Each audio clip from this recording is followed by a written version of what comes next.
men vi må ha noe som gjør at de blir mer aktive. Det kan være på den måten, det kan være i forhold til informasjon.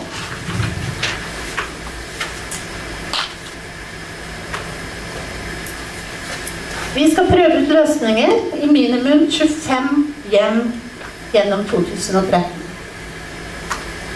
Vi er inne i en pilotperiode nå i prosjektet, hvor vi skal teste ut de gode løsningene som dere skal komme med. Og det er nettopp som Veslemøy sa i forhold til dette med smartere innkjøp og en innovativ innkjøpsprosess, at vi skal skaffe oss et godt erfaringsgrunnlag og senere innkjøp og implementering. Og så er det viktig for oss å si, løsningene må kunne fungere i alle typer hjem. Ikke bare der det er en servicebolig med noe fast personale som kan springe til når alarmen går. Eller må på å høre på hva er det du lurer på nå, og så er det bare behovet for å snakke litt grann der og da. Løsningene må kunne fungere på Grålum der borte. Fungere ut på Hafslundsøy.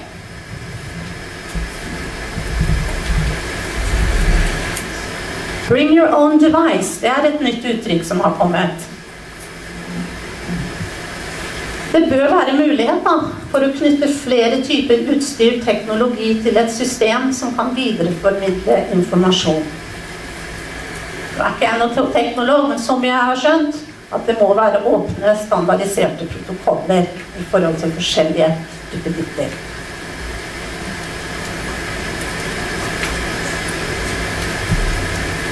Vi vet at utviklingen går fort. Løsningene vi har i dag er ikke løsningene vi har om 2 år. Vi må sørge for det som kommune, at ikke vi kjøper inn masse ting som ikke vi får bruk for om et halvt år eller om et år, for det vi ikke spiller på lag. Så vi kan ikke, som en kommune hvor da det gjelder å betale inn sin skatt, skal risikere å male oss opp i et hjørne. Sarpsborg kommune jobber aktivt på denne fronten. Vi holder på i disse dager med å utarbeide en strategiplan for innovasjon og innføring av velferdsteknologi. Og vi har vært litt spenstige, vi som jobber i arbeidsgruppa vår med dette, at vi er en kommune som ser fremtiden og satser. Det viser seg at det er svært få kommuner her i landet som har konkrete planer for bruk av velferdsteknologi og få konkrete beskrivninger av satsingsområder. I praksis så vil dette si at Sarpsborg kommune ser ikke denne prosessen vi er inne i nå som en engangsforeteelse, og så går vi glade til vårt etter at prosjektet er ferdig. Dette her er vi noe vi satser på for fremtiden. Innkjøp, avtaleinngåelse og utprøving av teknologi vil skje i nært samarbeid med kommunens innkjøpsavdeling. Vi er en kommune som investerer og satser på fremtiden. Så har vi en litt stolt tradisjon her at vi liker å kalle oss teknologibyen her i Sarpsborg. Det er sikkert mange av dere som kjenner igjen den bedriften som ligger her ved Glomma, Borregaard. Det er en høyteknologisk bedrift, og det er mange slike bedrifter rundt i vår kommune. Det er mange av de eldre som har jobbet på Borregaard. Det er mange av de som faktisk har litt know-how også i forhold til teknologi, og hvordan de skal sette seg inn i nye løsninger. Og jeg tenker at lite ante vel Olav den Hellige for snart 1000 år siden, når han seilet opp Glomma og stoppet ved Fossefallet, hvilken innovasjonsprosess han satte i gang. Tenk hva som har kommet ut av at det var en liten foss der som gjorde at han ikke kom lenger. Jeg tror at mange av de eldre her i kommunen er stolte og å få være med på denne satsingen. Det er en enorm engasjement blant de grupper vi har vært ute og spurt. Og vi har hatt noen innslag av avisa, og de ringer, kan jeg få være med på dette her? Det vil jeg gjerne være med på. Jeg er riktig nok 89 år, men jeg kan få til litt jeg også. Jeg har en PC, jeg prøver. Så, sammen med oss så håper vi at dere vil satse. Vi vil være med i den utviklingen som kommer frem.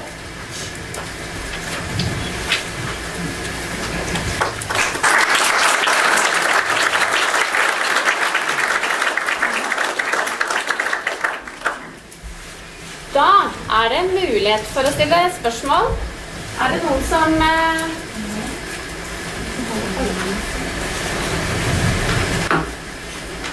Ja. Skal jeg se om jeg kan svare da? Hvordan har de ansatte i virksomheten reagert, eller har dere forankret det på noen måte i dag, og hva slags reaksjoner har dere fått?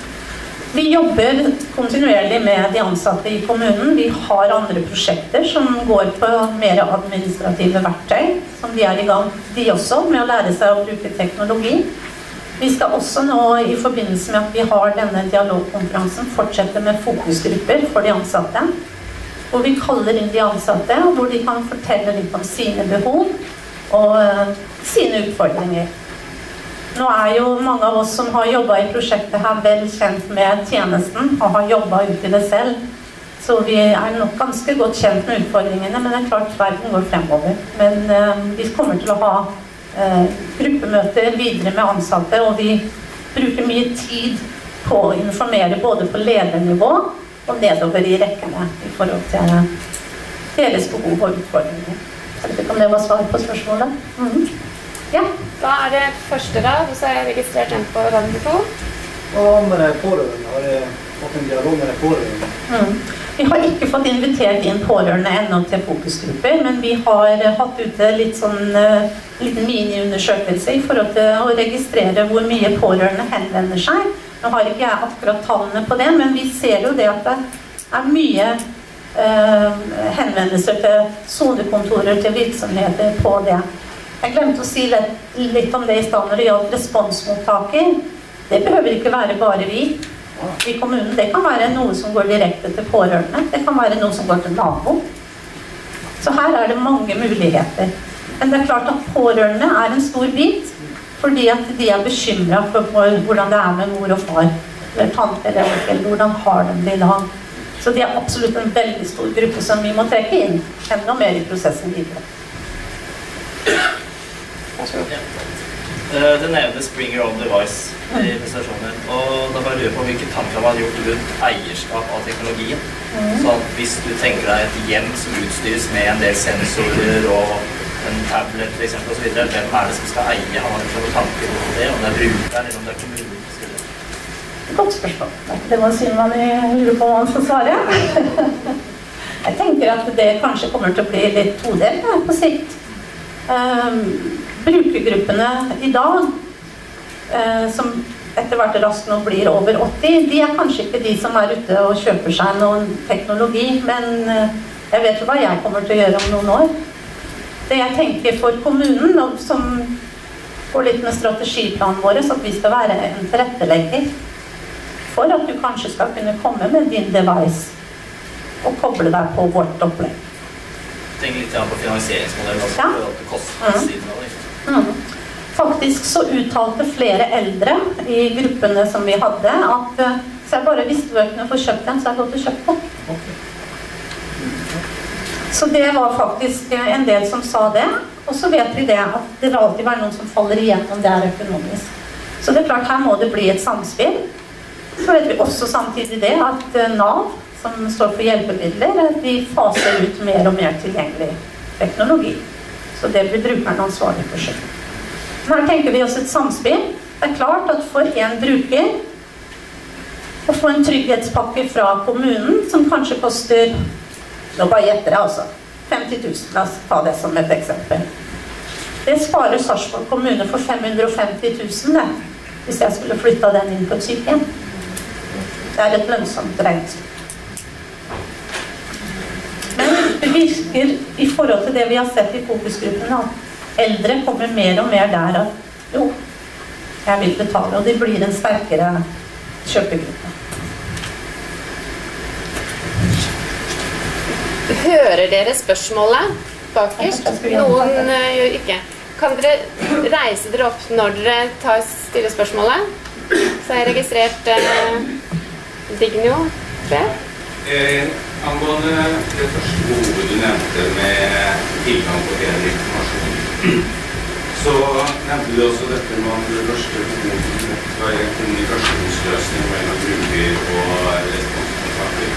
det en direkte sammenheng mellom de to? At jeg tenkte at den kommunikasjonsløsningen skal brukes spesifikt for å få bedre informasjon? Eller det mer tanke på at den kan være helt generell mellom da brukeren og pårørende, eller bruker og pleiesystemet? Vi vet i hvert fall at vi trenger noe som kan formidle informasjon. Og jeg tenker at informasjon inn til oss verdifull, og informasjon ut til brukeren litt verdifull. Så vet vi at det flere som på en måte ønsker å få en informasjon i forhold til brukere og pårørende for eksempel. Vet ikke om det var helt svar på spørsmålet ditt, eller om du lurte på noe. Vi tenker oss at det kan være i hvert fall en åpen kommunikasjonskanal. Hvis vi tenker på det forslaget til brukeren, kan dere ikke legge ut en brosjyre. Kunne kommunen på en eller annen vis hatt mulighet til å legge ut oppdatert informasjon som var enkelt for den eldre å få tak i. Kunne den eldre ha fått spurt kommunen enkelt og greit om noe den trenger å vite. Uten mange telefoner til et servicetorg, eller finne et sonekontor, eller ja. Det mange som strever i den jungen der ute.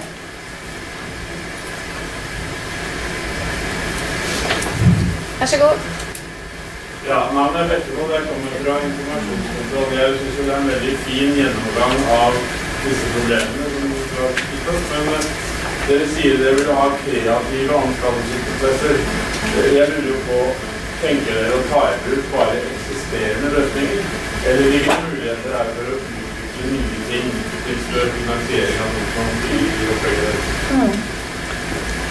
Ja, med en så stor gruppe med leverandører som sitter her, så tenker jeg det må være muligheter for noen nye utviklingsprosjekt og kreative løsninger.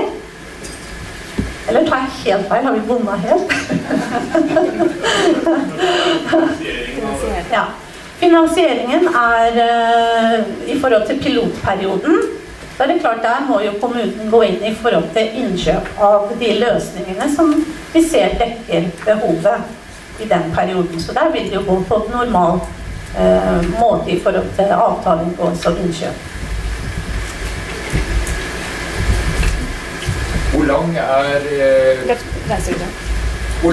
Morten Moland Caretech, hvor lang har dere planer, eller hvor lang tid har dere tenkt å ha piloten kjørende? Har dere noen mening om det? Piloten skal i forhold til prosjektet vårt kjøre i 2013. I det året der.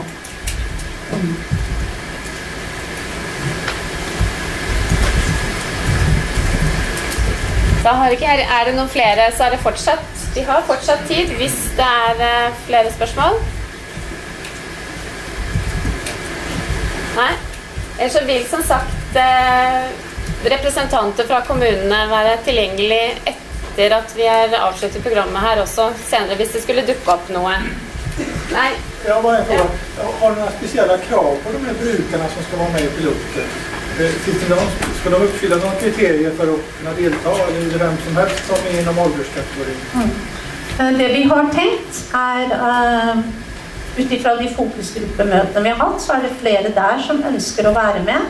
Det mennesker som nødvendigvis ikke har tjenester i dag. Og vi kommer også gjennom de fokusgruppene vi skal ha med ansatte i tjenesten, og gå ut i forhold til hjemmetjenestens brukere for å finne noen der som kan være interessert i å være med. Så vi setter ikke noe egentlig spesielle kriterier annet enn at de er interessert og har lyst til å prøve ut dette her. For vi tror det er viktig at vi får noen gode ambassadører også i den pilotperioden. At ikke dette her blir noe vi pålegger de eldre med en på en måte skjult forståelse av at nå skal de spare penger. Nå skal vi putte på dem et eller annet, så de skal få litt bedre tid. Så vi er veldig opptatt av at det skal i hvert fall være folk som har engasjement, og som ønsker å være med, og som faktisk kan si noe om dette her funker eller ikke. Det er vel hovedkriteriet vårt for den som skal være med.